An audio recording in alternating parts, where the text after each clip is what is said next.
महर्षि कश्यप की पत्नी दक्ष पुत्री दीति के गर्भ से दो महान पराक्रमी बालकों का जन्म हुआ। इनमें से बड़े का नाम हिरण्यकश्यप और छोटे का नाम हिरण्याक्ष था। दोनों भाइयों में बड़ी प्रीति थी। दोनों ही महाबलशाली, अमित पराक्रमी और आत्मबल संपन्न थे। दोनों भाइयों ने युद्ध में देवताओं को पराजित करके स्वर्ग पर अधिकार कर लिया। एक समय जब हिरण्याक्ष ने पृथ्वी को पाताल में ले जाकर छिपा दिया, तब भगवान विष्णु ने वराह अवतार लेकर पृथ्वी की रक्षा के लिए हिरण्याक्ष का वध किया। अपने प्रिय भाई हिरण्याक्ष के वध से दुखी होकर हिरण्यकश्यप महेंद्राचल पर्वत पर चला गया। वो भगवान विष्णु द्वारा अपने भाई की हत्या का बदला लेने के लिए ब्रह्मा जी की घोर तपस्या करने लगा।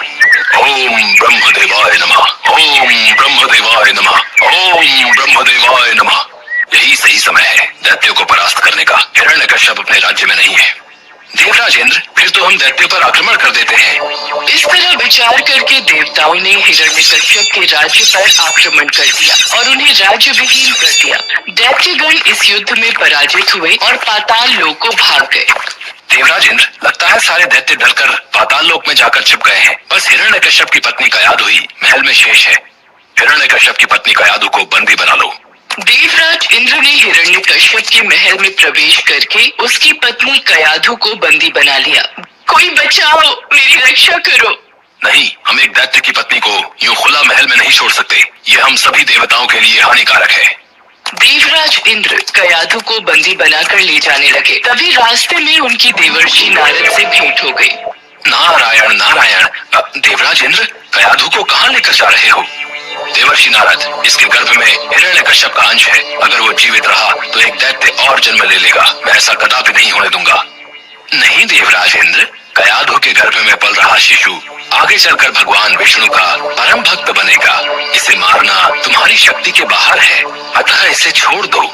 नारद जी के कथन का मान रखते हुए इंद्र ने कयाधु को छोड़ दिया और वापस चले गए।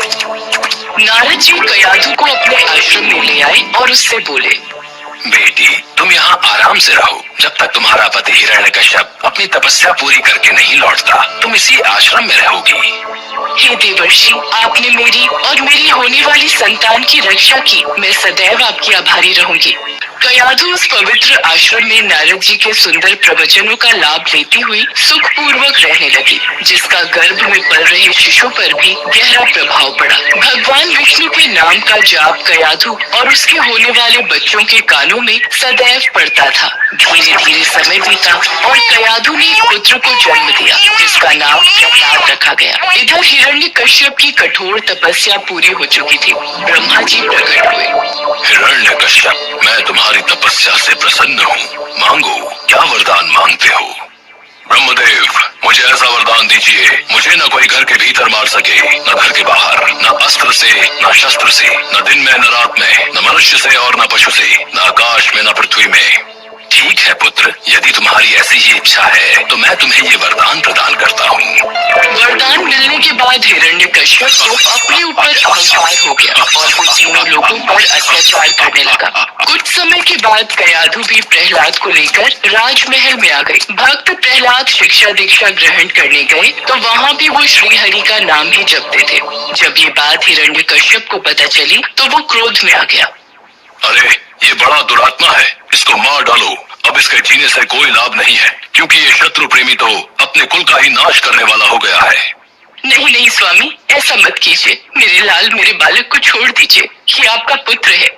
सैनिकों ने प्रहलाद को अनेकों प्रकार से मारने की चेष्टा की, पर उनके सभी प्रयास श्री हरि की कृपा से असफल हो जाते थे। हिरण्यकश्यपु ने प्रहलाद के हाथ पैर बांधकर समुद्र में फेंका, विषैले सांपों से डसवाया और पर्वत शिखर से गिराया, पर भगवान विष्णु के आशीर्वाद से प्रहलाद को कुछ भी नहीं हुआ।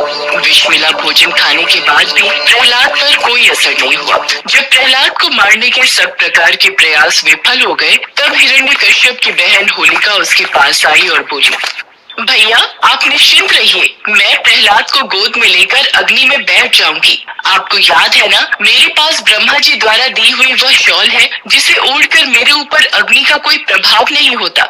यदि ऐसा है होलिका, तो मैं अभी सैनिकों को आदेश देकर बड़ी मात्रा में अग्नि जलाने का प्रबंध करवाता हूँ। इसके पश्चात होलिका प्रहलाद को अपनी गोद में लेकर प्रज्वलित अग्नि में प्रवेश कर गई। पर ईश्वर की कृपा से प्रहलाद को कुछ भी नहीं हुआ और होलिका जलकर भस्म हो गई। क्या होलिका अग्नि में जलकर भस्म हो गई? इसी समय प्रहलाद को पकड़कर मेरे सामने लाओ। प्रणाम पिताश्री। जय श्री हरि। दुष्ट, तू निर्लज पापी है। मेरे सामने खड़े होकर तू उस हरि का नाम ले रहा है जिसके बल पर तू ऐसी बहकी बहकी बातें करता है। तेरा वो ईश्वर कहाँ है? पिताश्री, श्री हरि तो सभी जगह स्थित है। वो सब जगह है तो क्या इस महल में भी है? जी पिताश्री, इस महल में भी है। वो यदि यहाँ है तो मुझे इस खंभे में क्यों नहीं दिखाई देता? क्या तेरा वो विष्णु इस खंभे में भी है? जी पिताश्री, मुझे तो मेरे प्रभु श्री हरि इस खंभे में भी दिखाई दे रहे हैं। इस विष्णु भक्त प्रहलाद को इस खंभे से बांध देता हूँ। देखता हूँ तेरा हरि तुझे कैसे बचाता है। तभी कयाधु दौड़ती हुई आती है और हिरण्यकश्यप से विनती करने लगती है। स्वामी, ये बालक है, इसे मत मारिए। मैं आपसे विनती करती हूँ, मेरे पुत्र को छोड़ दीजिए। नहीं, ऐसा नहीं हो सकता। अगर इसका हरि से बचाना चाहता है तो इस खंभे में से बाहर आएगा। प्रहलाद आंखें बंद किए जय श्री हरि नाम का जाप कर रहा था। ये देखकर क्रोध के मारे हिरण्यकश्यप स्वयं को संभाल नहीं सका और उसने बहुत जोर से उस खंभे पर आघात किया। उसी समय उस खंभे के टूट पर एक विचित्र प्राणी निकलने लगा जिसका आधा शरीर सिंह का और आधा शरीर मनुष्य का था। ये देखकर प्रहलाद सहित सभा में खड़े सभी लोग घबरा गए। यह भगवान श्री हरि का नरसिंह अवतार था। उनका रूप बड़ा भयंकर था।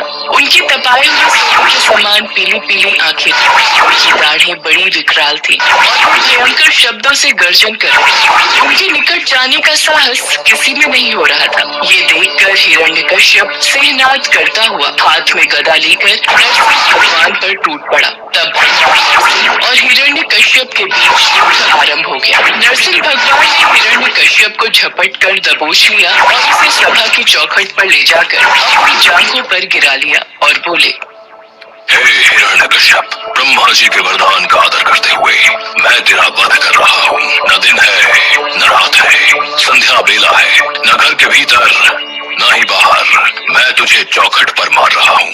न ही मनुष्य और न ही पशु, बल्कि मेरा आधा शरीर मनुष्य और आधा शरीर पशु का है। मैं तुझे किसी अस्त्र या शस्त्र से नहीं, बल्कि मैं तुझे अपने नाखूनों से मार रहा हूँ। इतना कहते ही नरसिंह भगवान ने अपने नाखूनों से हिरण्यकश्यप के कलेजे को फाड़कर उसे पृथ्वी पर पटक दिया। फिर वहां उपस्थित अन्य असुरों और दैत्यों को खदेड़ कर मार डाला। भगवान नरसिंह का क्रोध बढ़ता ही जा रहा था। वे हिरण्यकश्यप के सिंहासन पर विराजमान हुए। उनके क्रोधपूर्ण मुखाकृति को देखकर किसी को भी उनके निकट जाकर उनको प्रसन्न करने का साहस नहीं हो रहा था। देवताओं के आग्रह पर माता लक्ष्मी उनके निकट आई और भगवान के उग्र रूप को देखकर वे भी भयभीत हो गई। तब ब्रह्मा जी ने प्रहलाद से कहा, पुत्र प्रहलाद, अब तुम ही भगवान नरसिंह को शांत कर सकते हो। जाओ, उनके समीप जाओ।